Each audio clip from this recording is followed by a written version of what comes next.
Hebreus capítulo 4, versículo 12. Hebreus capítulo 4, versículo 12. A palavra do Senhor diz assim: porque a palavra de Deus é viva e eficaz, e mais cortante ou penetrante do que qualquer espada de dois gumes. E ela penetra até o ponto de dividir a alma e espírito, juntas e medulas. E ela é apta para discernir os pensamentos e os propósitos do coração, ou a intenção do coração. Versículo 13. E não há criatura que não seja manifesta na sua presença. Pelo contrário, todas as coisas estão descobertas e patentes aos olhos daquele que temos que prestar contas. Diga amém por essa palavra. Espírito Santo, que o Senhor possa me usar agora para falar com a tua igreja. Trata, Senhor, mais uma vez comigo também. O ouvido mais perto da minha boca é o meu, e essa palavra é para todos nós, Pai. E que em nome de Jesus se manifeste agora o poder da tua palavra, porque nós precisamos ser pessoas melhores a cada dia. Nos revela através dessa palavra o que precisa ser melhorado na nossa vida, Senhor. Coisas que talvez a gente não enxergue, mas o Senhor conhece o nosso coração, e o Senhor vai nos revelar. E 2026 será o melhor ano da nossa vida, em nome de Jesus, amém. Glória a Deus. A palavra de Deus é apta para discernir, isso é muito forte. Ela é apta para discernir os pensamentos e os propósitos do coração. A palavra é apta para trazer luz. É isso que o escritor está dizendo aqui. Ela é capaz de trazer luz para os nossos pensamentos e para os desejos mais íntimos do nosso coração. Aqui a Bíblia está dizendo que é muito forte isso. Você pode estar falando uma coisa e ao mesmo tempo desejando outra. A intenção do coração pode estar diferente daquilo que você está falando. Você pode também estar olhando para uma coisa, mas tendo ambição de outra coisa. Então não adianta você querer esconder isso. Não adianta você querer esconder isso, porque está escrito também que toda a criação, ou seja, tudo que existe, nada pode ficar oculto ou escondido aos olhos de Deus. A Bíblia diz que tudo está descoberto, sem máscaras, descobertos aos olhos de Deus. Ou seja, os olhos do Senhor estão em todos os lugares. Sabe o que eu entendo aqui? Tudo Ele sabe sobre nós. Tudo que você faz, tudo que eu faço, tudo que a gente pensa, tudo que nós desejamos, todas as coisas estão nuas e patentes aos olhos daquele que um dia havemos de tratar, de prestar contas. Então, em outras palavras, Deus está dizendo para mim e para você o seguinte aqui: não faça nada escondido. Não faça nada com mal intencionado, porque Deus sabe. E quer saber mais? O diabo também sabe. Porque ele está ao derredor, bramando como um leão, procurando quem possa tragar. Cuidado com as intenções do seu coração. Então, não seja desleal com a sua própria consciência, até porque você não vai conseguir fazer isso. Você não consegue mentir para você mesmo. Porque a Bíblia está dizendo que Deus sabe e conhece a intenção do nosso coração. E é por isso, igreja, que Deus mede a gente pelas nossas intenções e não pelas nossas ações. Sabia disso? Deus não nos mede por aquilo que a gente faz, mas pela intenção do nosso coração. E é por isso que você vai ver gente fazendo coisa certa, mas de repente é uma pessoa má. Faz tudo que é certo, mas a intenção do coração é ruim. Anda correto, faz tudo que é certo, mas a intenção do coração é má. E aí você vê que a pessoa não progride na vida. Não vai. Como que pode isso? A intenção do coração. E aí da mesma forma você vai ver gente fazendo coisa errada, mas é uma pessoa boa. A intenção do coração é boa. Só não foi instruído, de repente não foi ensinada. A pessoa não foi orientada. E às vezes tudo que precisa é de alguém instruindo, é para alguém ensinar. Ela faz a coisa errada, mas ela faz, aquele louvor fala, ela erra tentando acertar. Quem está entendendo? E a graça de Deus alcança essa pessoa e ela está sendo sempre abençoada. Por quê? Porque Deus honra. Por que Deus honra? Faz tudo errado. Porque a intenção do coração é correta. Quem está entendendo, diga amém. Então o que conta para Deus é a intenção do nosso coração. Você quer ver uma coisa? Samuel, quando ele chega, o profeta Samuel, quando ele chega no acampamento, onde está Saul e o rei Agag, aqueles animais que ele poupou, então Saul pergunta para ele, o Samuel pergunta para Saul, Saul, por que você não obedeceu o Senhor, Saul? Por que você poupou a vida desse homem, do rei, e todos esses animais aqui, se o próprio Deus mandou matar? E Saul tenta justificar naquele momento, né? Ah, mas eu pensei, ó a intenção, mas eu pensei em fazer um sacrifício. Eu vi que os animais são muito bonitos, e eu pensei em fazer um belo sacrifício ao Senhor. E ele tenta justificar, mas Samuel fala para ele, não, Saul, a tua intenção foi mal. A sua intenção foi ruim, sabe por quê? A sua intenção é achar que você sabe mais do que Deus, porque Deus já tinha dado uma direção. Não funciona assim, Samuel falou para ele. Não funciona assim. Não é o que você acha que vai ser bom, é o que Deus falou. Se Deus mandou matar, você deveria ter matado. Quem está entendendo, diga bem. Então eu falo para você nessa noite aqui, irmão, antes de tomar qualquer decisão na tua vida, seja que área for, examine o seu coração. Examine a intenção do seu coração. Peça como o salmista pediu para Deus. Peça para Deus sondar o seu coração, ver se há nele algum caminho ruim e te guiar pelo caminho certo.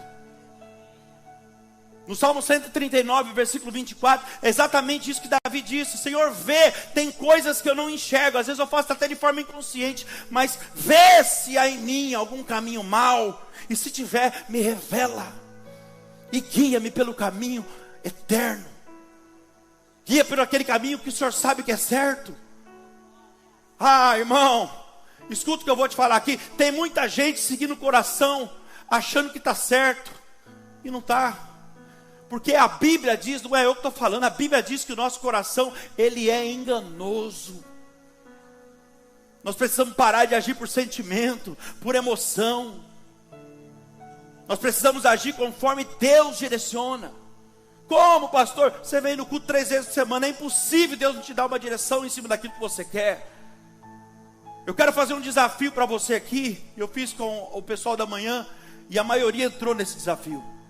E se você entrar nesse propósito que eu vou dar, dentro de 21 dias, não é jejum, dentro de 21 dias, a sua vida vai mudar completamente. Eu tenho certeza do que eu estou falando. Porque uma pessoa me ensinou isso, eu fiz há 2 anos atrás, a minha vida nunca mais foi a mesma. Tem muita coisa para melhorar ainda, mas eu nunca mais fui a mesma pessoa. E pode ter certeza, se você fizer isso, você vai ter uma das suas maiores experiências com Deus. Você vai ler o Salmo 139. Pode começar amanhã, do dia 8 ao 28. 21 dias antes de dormir, você vai ler o Salmo 139. Inteirinho, 24 capítulos. E não mexe mais nada, hein? Não rela no celular. Você faz o que você tem que fazer, depois você lê o Salmo 139 inteirinho. E você deixa um papel e uma caneta ali, para você anotar aquilo que Deus vai fazer você sonhar. Pastor, eu não sonho. Você não sonhava. Depois que você leu o Salmo 139, olhe lá se todos os dias você não tiver um sonho. Porque o Salmo 139 é um salmo que tem esse poder, irmão. Eu vou explicar isso aqui para você. Se você fizer esse propósito, Deus vai começar a revelar coisas para você, colocar para fora aquilo que está aí dentro e você não consegue enxergar. Eu sei o que eu estou te falando. Vai dar o 10º dia, 15º dia ali, você vai estar falando para você mesmo. Sabe o que? Eu não sou tão bom como eu pensava. Tem muita coisa para melhorar. Deus vai começar a mostrar coisas para você durante o dia, irmão. Ele vai revelar, vai vir alguns insights na sua mente, vai falar, como que eu não pensei nisso antes? Pois é, entra no propósito e você vai ver. Deus vai trazer no seu pensamento consciência do tipo, você vai estar no meio de uma situação e fazendo alguma coisa, e Deus vai trazer aquela consciência para você. Olha, esse pensamento seu aí está errado, hein? Vai ser desse jeito. Olha, a intenção foi errada aí hoje, hein? Ó, não foi assim que eu mandei você fazer. Se for assim, é melhor que não faça. E Deus vai te revelando. Essa motivação do seu coração precisa estar correta. Faça isso, você vai ver a sua vida mudar em 21 dias. Antes do 2026, hein? De 8, pode começar hoje também se você quiser. Quanto mais você fizer, melhor. E pode ficar tranquilo, não precisa assustar não, não é simpatia não. Não é macumba, nem boa cumba. Porque se tem a má, tem a boa também, né? Mas fica tranquilo. É uma direção de Deus e eu tenho certeza que muita coisa boa vai acontecer. Quem vai entrar nesse propósito aqui? Deixa eu ver. Já deixa aquela Bíblia lá do lado da sua cama, sabe? Deixa ela lá. Se não tiver, deveria ter. Não só o carregador do celular. Já coloca uma lá e o papelzinho também. Que talvez nem no próximo dia você vai chegar. Você vai acordar para ir no banheiro de madrugada e Deus já vai te mostrar ali alguma coisa que você já sonhou. Deus vai pegar tudo aquilo que está ruim, sabe? Do lado de dentro e colocar para fora. Você vai ter um encontro com a sua verdadeira realidade. Sabe por quê? Porque essa oração do Salmo 139 que Davi faz é uma oração provocativa. Você está provocando a Deus a mostrar para você aquilo que você não enxerga, para que você seja uma pessoa melhor a cada dia. Diga glória a Deus por isso. E Davi continua ali, ele quer ser mudado. Então ele continua dizendo: Senhor, sonda o meu interior, revela o que tem aqui dentro, aquilo que precisa ser mudado, porque eu quero ser melhor a cada dia. E ele continua dizendo: sondas e me conhece, examina o meu interior. Se eu descer as profundezas, lá o Senhor está. Se eu subir ao mais alto dos céus, lá o Senhor está também. Aonde me esconderei do seu Espírito, Senhor? Não dá para esconder nada de Deus, igreja. Nós precisamos aprender com Jesus a olhar para dentro de nós e analisar as intenções do nosso coração, se elas estão corretas ou não estão. Danilo, eu vou falar uma coisa para você aqui. A alma do crente, ela é altamente manipuladora. Talvez você pense agora: Danilo, mas por que você não fala da alma do ímpio que está lá fora? Você fala logo da alma do crente? É porque eu não tenho compromisso com eles. O meu compromisso é com vocês. É você que eu preciso instruir, conduzir para o caminho correto. Naquele grande dia eu vou ser cobrado por vocês. E as almas que estão lá fora, nós vamos alcançando aos poucos. Conforme Deus vai acrescentando, vai dando as direções. Então eu vou repetir: a alma do crente, a nossa alma, o crente até o capeta aí, né? A alma do crente é altamente manipuladora. E muitas vezes o crente chega a ser pior do que o ímpio, você quer saber? Sabe por quê? Porque o ímpio, quando erra, aquele que não conhece a Deus, quando ele erra, irmão, ele assume que errou e pronto. E ele não tem dificuldade com isso. Agora o crente é diferente. Não todos, talvez você não se enquadre nisso, mas a grande maioria é diferente. O crente, quando erra, ele não assume. Pelo contrário, ele quer sempre achar um culpado para transferir a culpa. E quando não, sabe o que ele faz? Ele justifica, mas ele já justifica espiritualizando a coisa. E é muito forte isso. A pessoa parece que, apesar de crente, estar na igreja todos os dias, praticamente, 3 vezes na semana, ela não tem temor a Deus, parece. Sabe que está mentindo, sabe que está manipulando, e ainda manipula espiritualizando. Como? Deus me falou. Ah, não falou nada. Você sabe que Deus não falou. Deus me mostrou nada. Vai falando e vai espiritualizando a coisa. Deus me disse. E vai manipulando. Quem está entendendo, diga amém. Não, irmão, não olha assim para mim não. Queria que vocês viessem aqui no meu lugar agora para ver a cara de vocês. Eu preciso pregar a verdade para você. Deixa eu te falar uma coisa para você aqui, ó. O reino de Deus e religião vestem a mesma roupa. Reino de Deus e religião vestem a mesma roupa. Só não tem o mesmo espírito, mas a roupa é igualzinha. E às vezes você olha para uma pessoa e você pensa: nossa, é crente, hein? Olha o jeito que fala, olha o jeito que se veste, olha a forma que anda. E às vezes não é crente nada, é apenas um religioso que frequenta a igreja. Difícil ouvir isso, mas é verdade. É por isso que nós precisamos examinar mais os espíritos e não as roupas. Quem está entendendo? E talvez essa seja a maior deficiência da igreja hoje em dia. A falta de discernimento espiritual. A falta de discernir. A falta de entender o que está por trás da situação e não olhar para a roupa, para a aparência, para a capa, julgar o livro pela capa. Quem sabe eu não estou falando com alguém aqui essa noite, que você, assim como eu, já foi enganado várias vezes, lá dentro do seu trabalho, no meio da sua família, sei lá, até mesmo dentro da igreja. Você achava que era uma coisa, mas de repente é outra, e às vezes não é nem maldade da pessoa, mas você por ter falta de discernimento espiritual, não consegue entender que não é nem maldade da pessoa, às vezes é um espírito que está manipulando a pessoa. E se você tem o discernimento espiritual, você consegue identificar que não é a pessoa, mas é o que está por trás da pessoa. Quem está entendendo? A luta não é contra carne e sangue, pessoas. É contra as hostes espirituais da maldade que habita na região celestial. Então tem algumas coisas que a gente vai precisar ter discernimento em todas as áreas da nossa vida, inclusive dentro da igreja, lá no seu trabalho, no meio da sua família. Só quem pode nos ensinar a fazer isso e discernir, sabe quem é? A palavra de Deus. Por quê? Porque ela é apta para discernir. Ela é apta, ela é poderosa, ela é capaz de nos fazer entender. E ela separa o que é da alma e do espírito. Ela penetra entre juntas e medulas. Aleluia. Sabe o que é isso? Ela é poderosa para fazer você entender o que é da carne e o que é do espírito. A palavra de Deus é apta, ela é poderosa para isso.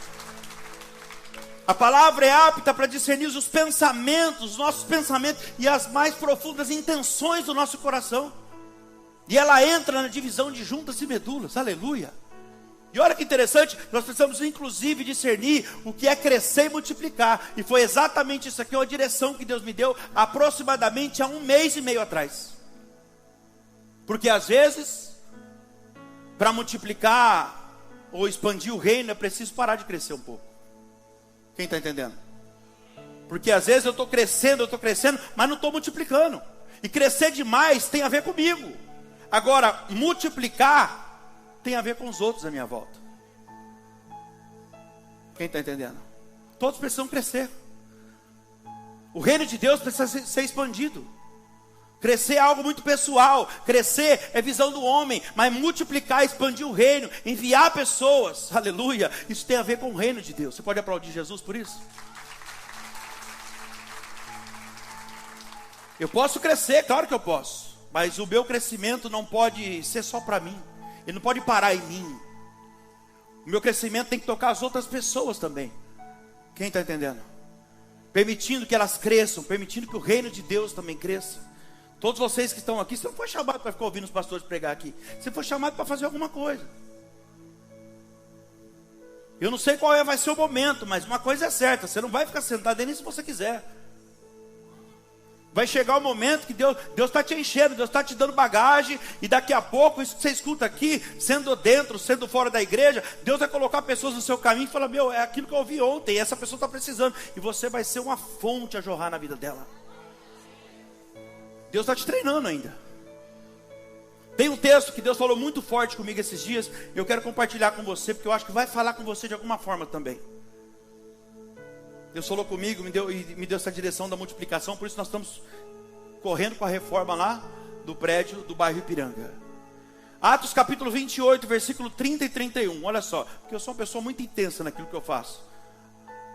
Eu acho que até quando eu era do mundo, eu era assim. Deus vendo isso, falou: ele é muito intenso. Quando ele fazer coisa errada, ele faz muito errado. Não é muito errado. E eu acho que é uma pessoa assim que eu preciso para o meu reino. Porque eu sou Deus, sou poderoso. Se eu conseguir transportar isso para o bem, é exatamente uma pessoa assim que eu quero para a minha obra. E então Deus olha a sua intensidade, irmão. A intensidade daquilo que você faz. E eu corria demais. Corro ainda, mas de forma diferente hoje. Olha só, vamos ler isso aqui, ó. Por 2 anos, quanto tempo?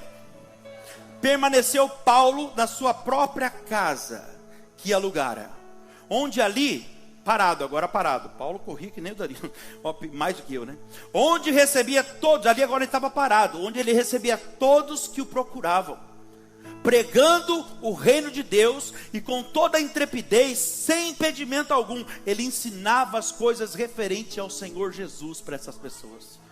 Agora, aquele que vivia correndo está parado. Mas a gente fica aqui o dia inteiro atendendo. E agora ele está parado, mudou a forma. Entenda isso aqui. Aqui ele está dizendo que o mesmo Paulo que fez 3 viagens missionárias, viajou a Ásia inteira. Esse mesmo Paulo durante anos corria para cima e para baixo que nem louco, irmão. Fazendo a obra, ajudando as pessoas, viajando que nem louco, pregando para cima e para baixo. A Bíblia diz que esse mesmo Paulo agora ficou por 2 anos sentado em casa, recebendo gente, recebendo as pessoas, aleluia, atendendo, aconselhando elas e falando dos ensinamentos de Jesus. Agora ele não corria mais, mas ele ficava aconselhando as pessoas. E sabe por que Paulo está fazendo isso aqui agora? E Deus vai falar com você aqui. Agora ele está parado aconselhando as pessoas, porque ele aprendeu, ele discerniu, ele entendeu que Deus estava mudando o tipo de movimentação e a correria que ele vivia. Deus está falando com alguém aqui. Eu acredito que isso não é só para mim, eu acredito que eu não me identifico sozinho com isso aqui. Isso aqui é para você, para a tua empresa, para a tua família. Porque Deus talvez, Ele está mexendo na sua movimentação e você ainda não está entendendo. Deus está falando, é hora de tirar o pé. É hora de focar na qualidade, não no número, não na correria. Aleluia. E porque você não está entendendo, talvez agora você sente que o negócio está ficando desgastante, está ficando cansativo. Aquilo que para você era um prazer, está ficando cansativo. Sabe por quê? Porque você está forçando uma coisa que Deus já está falando através de situações para você. Já passou o tempo disso. Não é isso que eu quero. Não é isso que eu quero que você faça. Não, eu quero de outro jeito, de outra forma. Porque o que me interessa é almas, pessoas necessitadas, perdidas. Está na hora de você olhar para o seu lado, porque talvez dentro da tua própria casa, ou no seu ciclo familiar, tem pessoas se perdendo, indo para o inferno.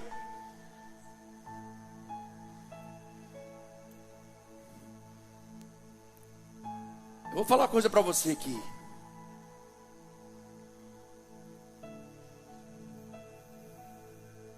Você pode perceber que Jesus, ele falava com todas as pessoas. Jesus falava com os ricos, ele comia com os ricos, e ao mesmo tempo você via Jesus em outros lugares falando com pobres.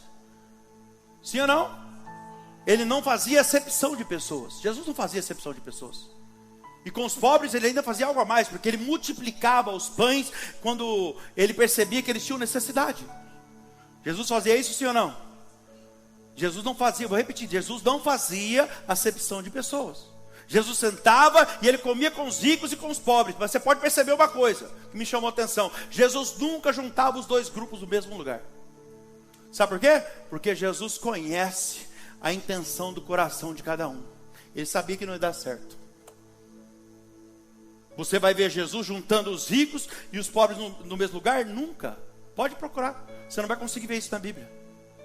E sabe por que Jesus fazia isso? Porque ele tinha discernimento. Porque quando Jesus estava atendendo os pobres, dando atenção para os necessitados, estava ali cuidando deles, sabe o que os ricos diziam?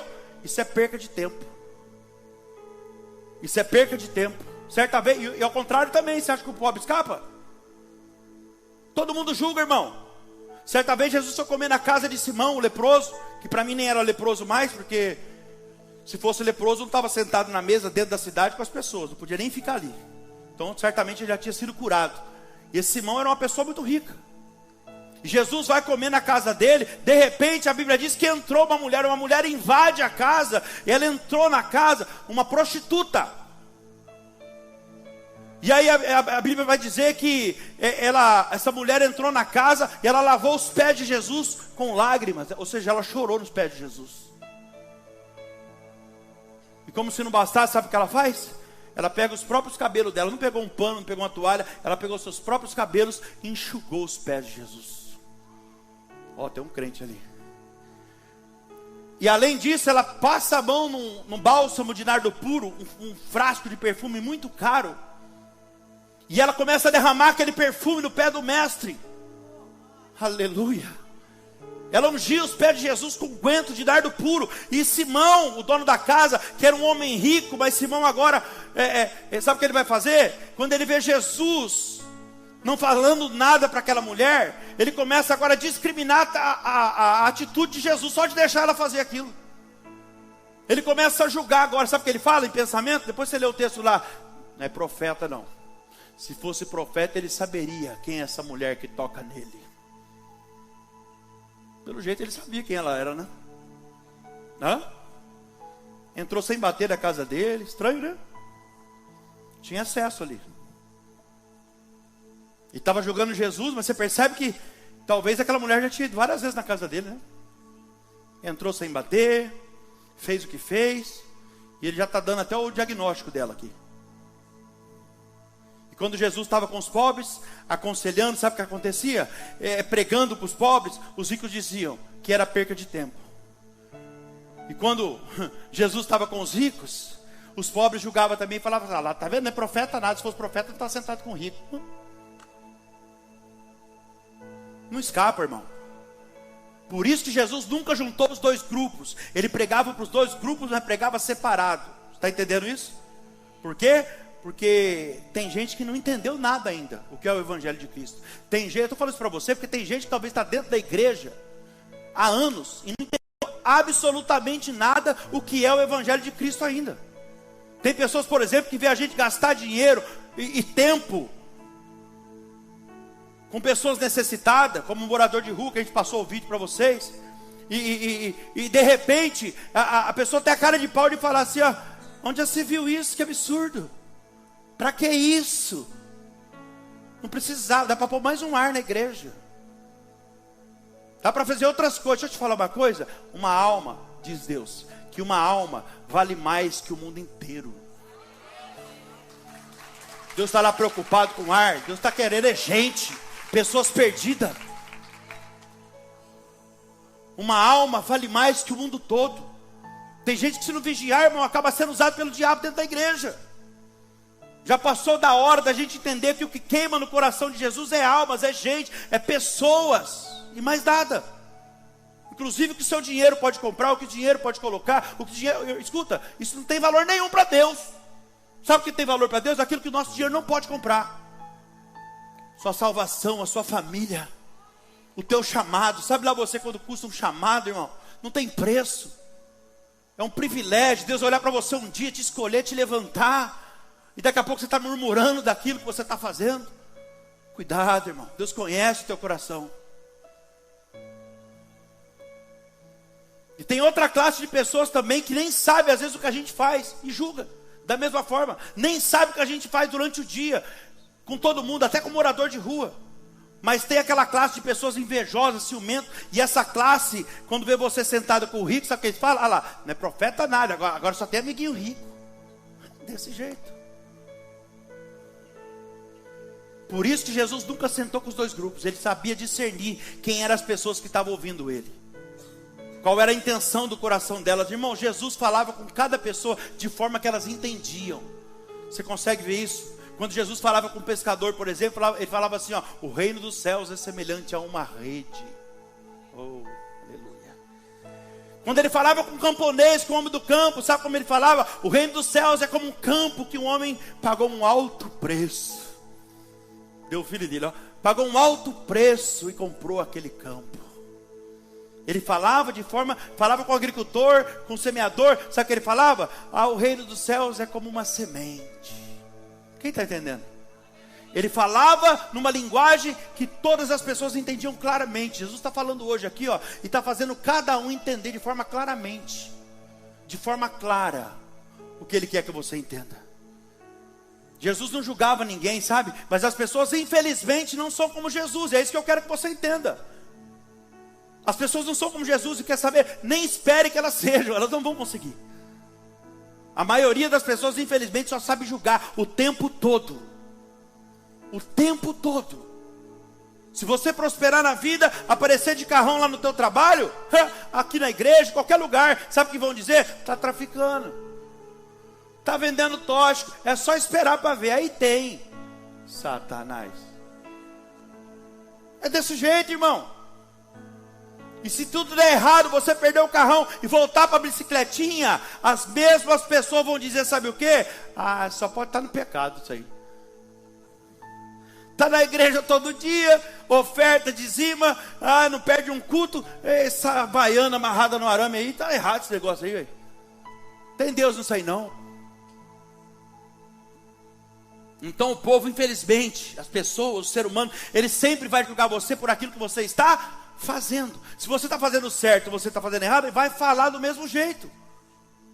Mas eu vim aqui essa noite dizer para você, Deus não te vê assim. Não, vou repetir, Deus não te vê assim, Deus não vê como vê o homem, Deus vê a intenção do seu coração, Ele sabe dos lugares que você está sentado e o que você precisa fazer ali. Até porque se você está ali foi porque Ele te colocou. Oh, aleluia. Aplauda ao Senhor. Meu Deus.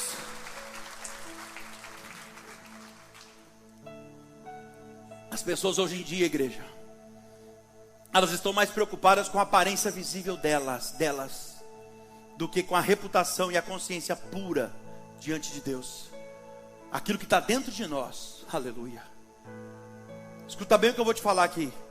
Para agradar muitas vezes as pessoas, você mente para a sua própria consciência. Deus te trouxe aqui hoje para falar, para com isso, não precisa disso.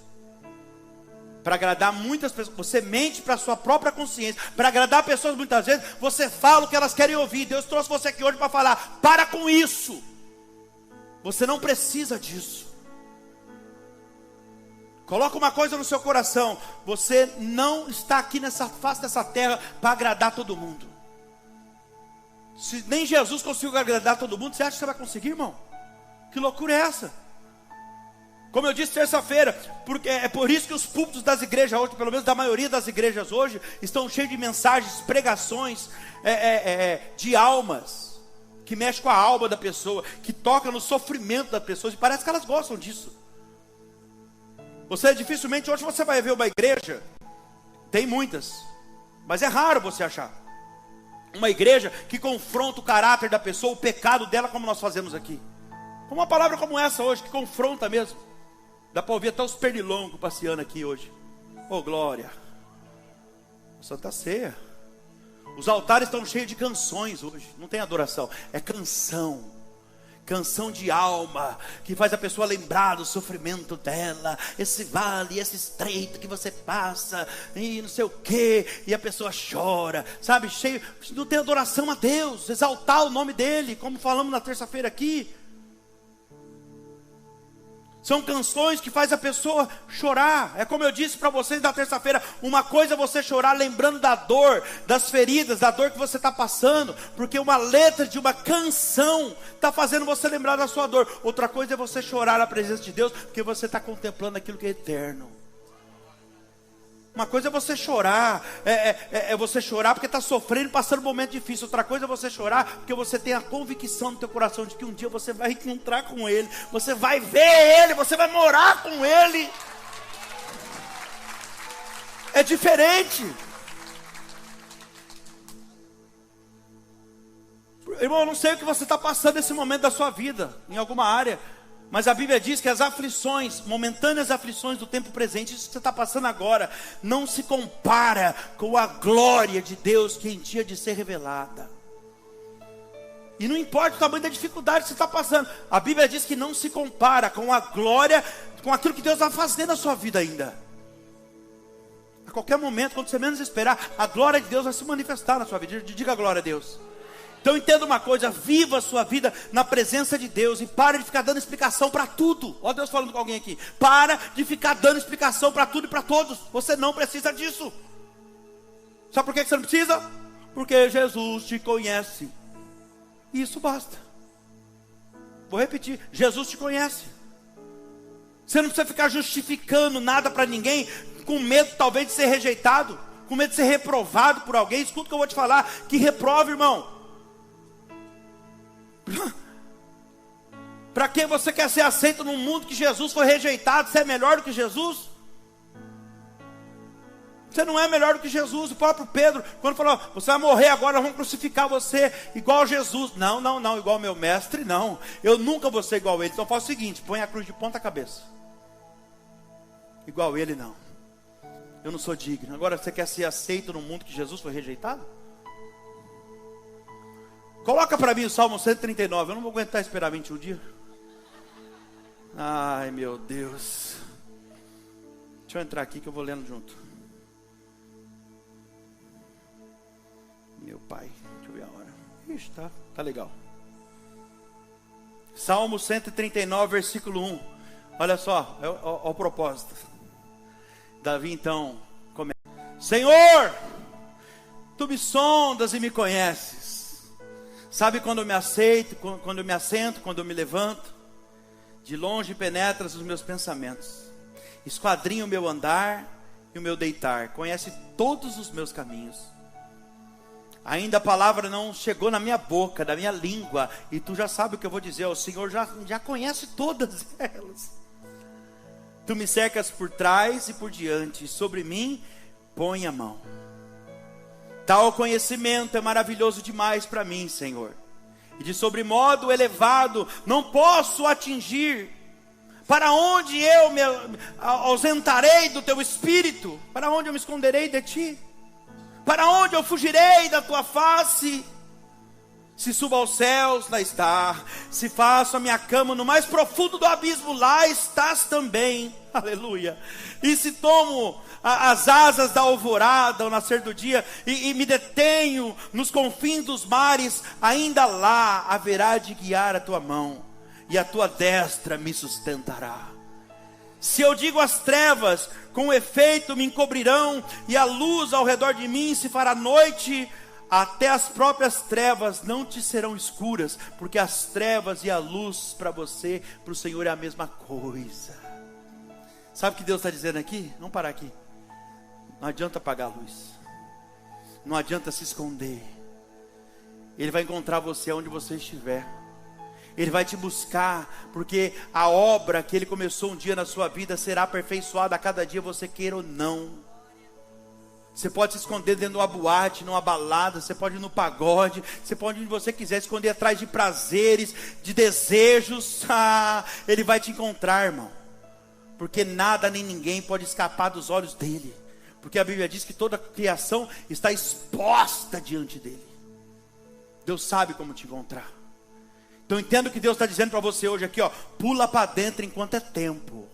Deus trouxe alguém aqui hoje para falar para você: pula para dentro enquanto é tempo. Aproveita que o muro está baixinho ainda, porque vai chegar uma hora que você vai querer pular e não vai dar mais. Para de viver um evangelho almático, uma vida almática de sentimento, de emoção, de agir por impulso no momento da crise, de falar o que pensa e o que quer, porque isso tem trazido grandes más colheitas para você. Deus te convida hoje a viver um evangelho da palavra e não de emoções. Evangelho de palavra, não de emoção. Não um evangelho de promessa. Vem buscar a tua vitória hoje. Hoje é o dia que Deus vai dar a chave. Para com isso, irmão, não é isso. Deus está dizendo: pula para dentro, venha viver uma vida de convicção, de certeza, e não de sentimentos. Porque escuta o que eu vou te falar, vai ter dias que você não vai ter sentimento nenhum. Tem dia que a gente acorda, trabalha, vai deitar e não teve sentimento nenhum. Mas quando esse dia chegar, as suas convicções, aleluia, aquilo que você tem certeza, as suas convicções não vão te afastar de Deus. Está vendo o inimigo que fala: está vendo? Não deu nada certo hoje.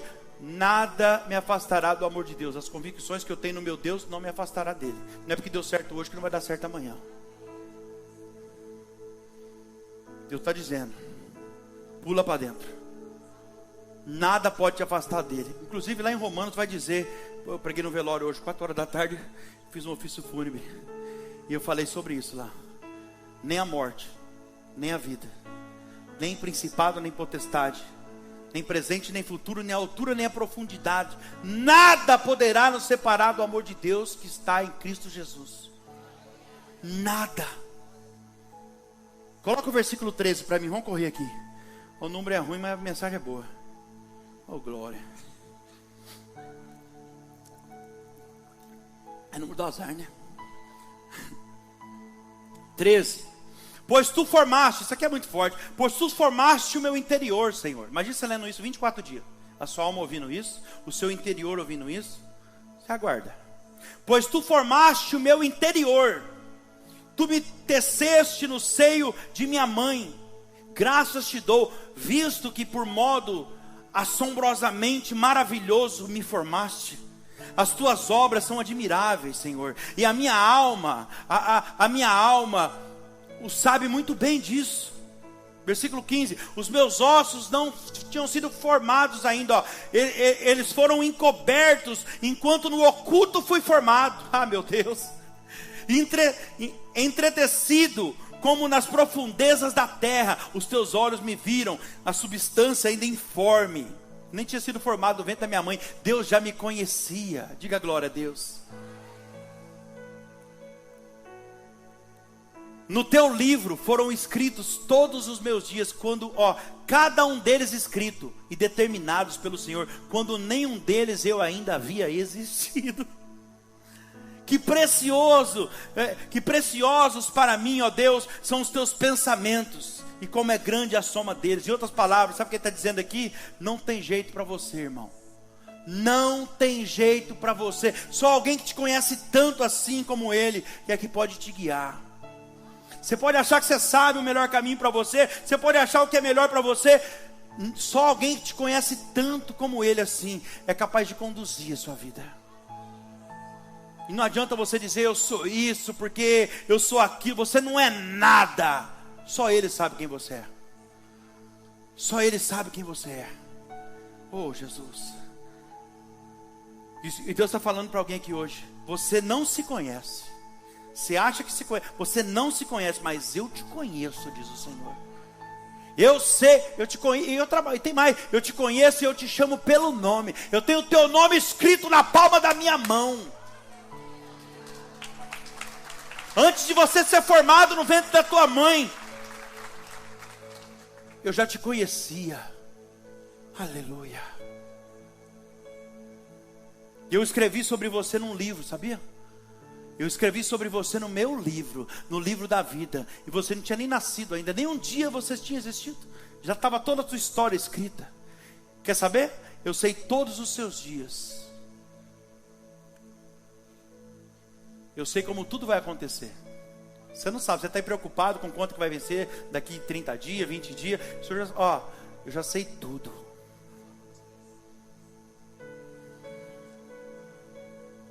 Por isso você deveria me procurar, o Senhor está falando. Você deveria me procurar, você deveria me amar, você deveria conversar mais comigo, se relacionar, ter um relacionamento íntimo e profundo comigo. E eu diria para você, se você fizesse isso, ou fizer a partir de hoje, eu vou dizer para você, para onde você deve ir, o que você deve fazer, para alcançar o que você precisa, e para dar tudo certo. O problema é que você não deixa a minha história aqui escrita acontecer, você não busca a minha direção. Chega um momento da sua vida que você se empolga, que você mete a mão na caneta e fala, daqui para frente eu escrevo, Senhor, eu sei o que é melhor para mim. Então vai. Mas hoje você está tendo a oportunidade. Faz assim. Assim, ó, como estiver segurando a caneta. Você está tendo a oportunidade de devolver a caneta na mão dele. Fala, Senhor, eu tentei do meu jeito, não deu certo. Eu tenho humildade suficiente de devolver a caneta nas tuas mãos hoje. Fala, escreve pelo menos um final diferente.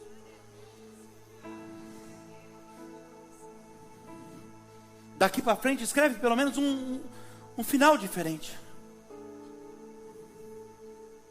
Mas você é o dono da verdade, você é a dona da verdade.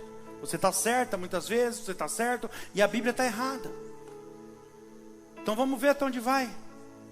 Entrega essa caneta hoje, você vai ver o que ele vai fazer. Para finalizar, o 23 e o 24 só, coloca para mim. Estamos dentro do horário, glória a Deus. Sonda-me, ó Deus, e conhece o meu coração, prova-me, me conhece os meus pensamentos, vê se há em mim algum caminho mau, e guia-me pelo caminho eterno. A última frase que você vai falar antes de dormir, durante 21 dias. Vê se há em mim algum caminho, revela para mim o caminho correto. Vai fechar o olhinho, esquecer o celular. Espera, você vai ver o que vai acontecer. Você vai ter experiências sobrenaturais com Deus. Eu digo para você, irmão, precisa pregar mais. Precisa pregar mais. Se precisar, eu prego. Deus está dizendo aqui para alguém, eu te conheço. Até quando você dá a paz para uma pessoa sem querer, a minha paz, sem querer dar a paz, eu te conheço. Até quando você fala, oi querida, ô meu irmãozão, e aí velho, como é que você está? Mas você odeia a pessoa, eu te conheço. Senhor está falando, eu te conheço. Não adianta você colocar uma risadinha de R$3 na cara falsa. Eu te conheço. O seu Deus, o que te criou, o que te formou no ventre da sua mãe, eu te conheço. É isso que ele está falando. Deixa eu entrar hoje, penetrar nas profundezas da sua vida. Irmão, faça isso por 21 dias, depois você me conta. Leia o Salmo 139, 24 versículos, durante 21 dias. Leia, anote, se permita ser tocado e transformado por Deus também, porque só ler não adianta. Se permita ser tocado e transformado. Você vai ter um verdadeiro encontro com você mesmo. E já vou te adiantar, não se decepcione. Não se decepcione, já estou te avisando por quê? Porque você vai se decepcionar. Eu me decepcionei. Você vai dizer para você mesmo depois de alguns dias, eu não sou tão bom como eu pensava. Tem muita coisa para mudar. Você vai chegar a dizer, eu pensei que eu era um pouquinho melhor. Se tiver humildade, você vai dizer isso. A palavra de Deus vai fazer isso com você. Ela vai revelar para você quem você é. Por quê? Porque nós lemos aqui, porque ela é apta, ela é poderosa, ela é capaz de fazer isso, de discernir os pensamentos e a intenção do nosso coração. Aleluia. Você vai perceber, você vai começar a analisar e vai começar a entender melhor, as juntas e medulas, o que é da carne e o que é do espírito. Aleluia. Deus vai te levar para um novo nível espiritual. E outra coisa, eu finalizo essa mensagem dizendo para alguém que está aqui, dá uma chave poderosa para você. Nós precisamos aprender a não guerrear guerras que não são nossas. Talvez eu estou pregando para alguém aqui, que você tem comprado guerras no mundo espiritual, porque você tem entrado onde não era para você entrar. Até para ajudar as pessoas. Você tem um coração muito bom. De repente, até para ajudar a pessoa, a gente tem que ter direção de Deus, irmão. Tudo é direção de Deus. Pode dar um morador de rua, a gente buscou. Quanto tempo nós orou? Deus vai mostrar, o sinal tem que ser esse, esse e esse. Foi exatamente do jeito que Deus falou. Nós vamos chegar no lugar, não vai ter ninguém. Nós vamos chegar e vai chegar junto. A pessoa primeiro que aparecer e vai ter que falar isso. Acabou, foi desse jeito. Então até para ajudar as pessoas, você tem que ter discernimento e direção de Deus. Porque de repente Deus está tratando com a pessoa. E você é tão bonzinho que você quer ir lá ajudar a pessoa. Deus está tratando, estreitando o caminho da pessoa para ver se ela se posiciona e pega firme na presença dele. Aí você vai lá e fica fazendo milagre na vida da pessoa. Você vai lá e fica atrapalhando o trabalhar de Deus. Está comprando uma briga contra quem? Contra Deus. Aí sabe o que vai acontecer? Deus vai fechar a sua porta daqui a pouco, para você parar de atrapalhar ele. Quem está entendendo isso aqui? Para de entrar em guerras que não são suas. Aquilo que Deus te pediu para você fazer, faça. E faça bem feito. Dentro do seu limite estabelecido por Deus, o dono da obra. Eu preciso aprender a guerrear apenas as minhas guerras. Isso aqui Deus falou muito forte comigo. Eu não sei você, eu preciso aprender a guerrear apenas as minhas guerras. Porque quando eu desço, eu deixo de guerrear as minhas guerras, irmãos. Eu começo a guerrear guerras que não são minhas, o muro para de ser construído. Lembra de Neemias? Ele estava numa reconstrução do muro, uma direção que Deus deu. Ele falou, Sambalate e Tobias mandou você ir lá. Sabe o que ele falou? Estou fazendo uma grande obra e não posso descer. Ninguém vai tirar o meu foco. Porque quando você começa a parar de fazer aquilo que Deus mandou você fazer, reconstruir os muros que ele estava reconstruindo, então eu vou lá ver o que ele quer. Aí eu vou lá, eu vou começar a guerrear guerras que não é minha agora. Ou seja, quando eu faço isso, eu paro de edificar. Eu deixo de lado, sem perceber, aquilo que Deus mandou eu fazer. Quem está entendendo, diga amém. O muro para de ser construído. Eu fui chamado para construir muro, para edificar, não para guerrear a guerra dos outros. Que nós possamos discernir o que a palavra está dizendo aqui, que possamos ter humildade, espiritualidade e outra coisa mais importante, e obediência para entender e fazer aquilo que Deus manda. Apenas aquilo que Deus me chamou e me direcionou para fazer. Eu preciso fazer aquilo que Deus quer que eu faça. Deus está falando com alguém aqui. Faça aquilo que eu já falei para você fazer. Não aquilo que você quer fazer. É o que eu falei para fazer. Vai aparecer Tobias e Sambalate, vai o tempo todo chamando você, tentando tirar você do foco da construção daquilo que Deus mandou você fazer. Não aceite, é o que a palavra está dizendo. Não aceite, não entre em guerras que você não foi chamado para guerrear. Vai aparecer pessoas falando para você o tempo todo, para te sugar. Ora por mim, eu não aguento mais. Ora por mim, eu vou ficar louco, eu não aguento mais. Deixa eu te falar uma coisa, vou falar com todo carinho, mas é verdade que eu vou falar. Tem gente que não precisa de oração, irmão. Tem gente que precisa de um psiquiatra, de um psicólogo. Estou falando sério, uma psicanalista. Remedinho, ajuda. Deus usa a medicina. Porque não é tudo a oração, não adianta querer espiritualizar tudo, porque tem pessoas que às vezes eu quero orar para a pessoa, mas eu não posso orar como pastor, é o meu chamado, eu amo fazer isso. Você fala para mim, não prego, eu não prego, e fico feliz. Mas se você falar para mim, para de expulsar demônio, para de orar para cura, para libertação, você matou meu ministério. O meu chamado é esse, é cuidar de quem ninguém quer cuidar, é abraçar quem ninguém quer abraçar, é acreditar em quem ninguém acredita. Esse é o meu chamado, porque é isso que fizeram comigo, eu preciso fazer. Tem gente que não precisa de oração, precisa de um bom terapeuta. Por que, pastor, que você fala que não pode orar? Vou te explicar também, para não ficar achando que eu amo o que eu faço. Porque a Bíblia diz, eu creio que a Bíblia é verdade. A Bíblia fala que uma vez que você ora e o demônio sai, o problema é resolvido. Mas se é uma pessoa que eu sei que não se posiciona, ainda está no vício, fuma, e é isso, e aquilo, e bebe, e tem a vida, e eu sei que ela não vai se posicionar, eu vou orar, o milagre vai acontecer. Porque naquele momento ali, o poder e a autoridade vai acontecer ali. Mas amanhã, ela vai pegar de novo o pecado dela de volta, e o inimigo vai voltar 7 vezes mais pior. Ou seja, eu vou criar um problema maior na vida da pessoa. Então, com muito cuidado, falo, olha, eu acho que é melhor, eu vou te dar uma direção. E você vai com todo amor, com todo cuidado, explicando para a pessoa, porque a pessoa não tem esse discernimento espiritual, que ela precisa abandonar algumas coisas primeiro.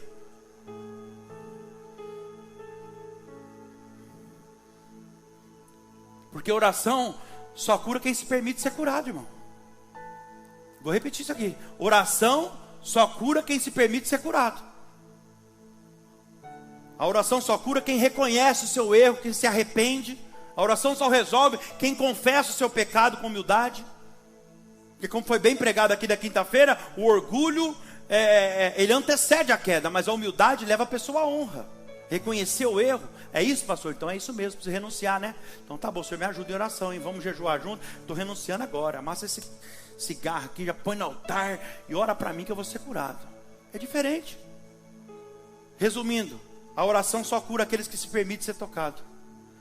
Então eu repito, tem pessoas que não precisam de oração, precisam de um bom psicólogo, precisam de um bom terapeuta, alguém sentado do lado, assim, sabe? Confrontando, que mete a mão lá dentro, assim, arranca para fora tudo aquilo que não tem coragem de falar. Porque o que mudou minha vida foi confronto.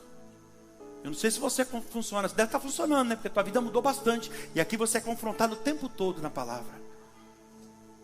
Diga comigo, visão e compromisso. Eu finalizo aqui, 2 minutinhos, olha aqui para mim. Hoje se fala muito sobre visão. Você sabe o que é visão? Durante muito tempo eu pensava errado também. 99% das pessoas hoje distorcem o que é visão. E tem vários tipos de visão. Tem visão familiar, visão empresarial, de onde você trabalha. Tem visão ministerial.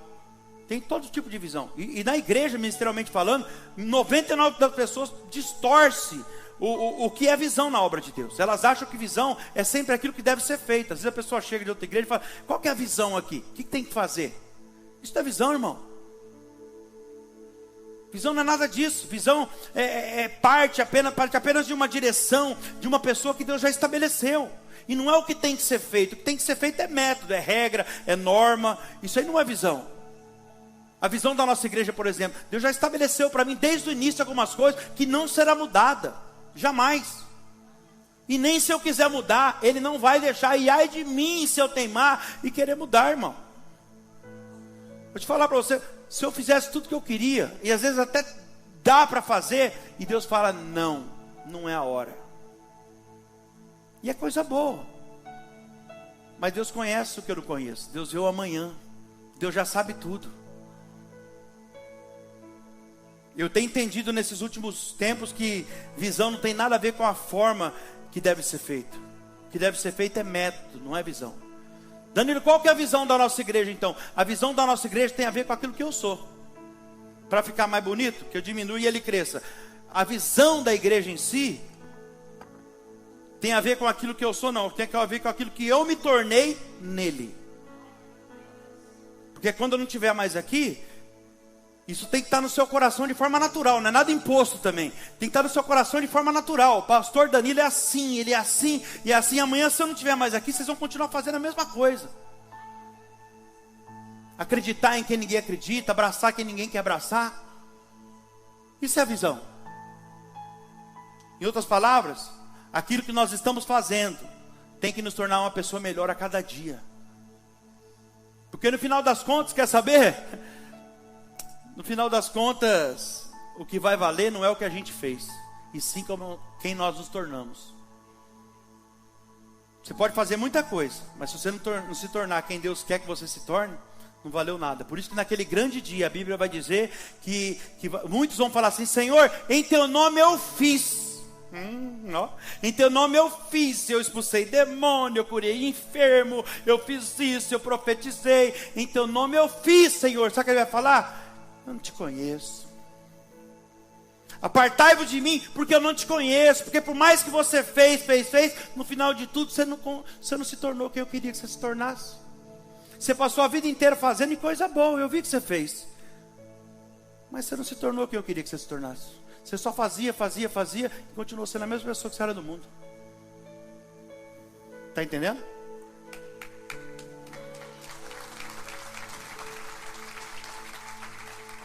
Fica de pé, por favor. Eu termino essa mensagem dizendo para você: a fama não te protege.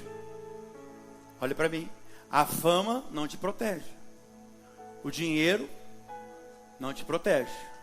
O sucesso, a posição que você tem não te protege. O que te protege é uma palavrinha pequena, difícil de lidar com ela, que chama obediência.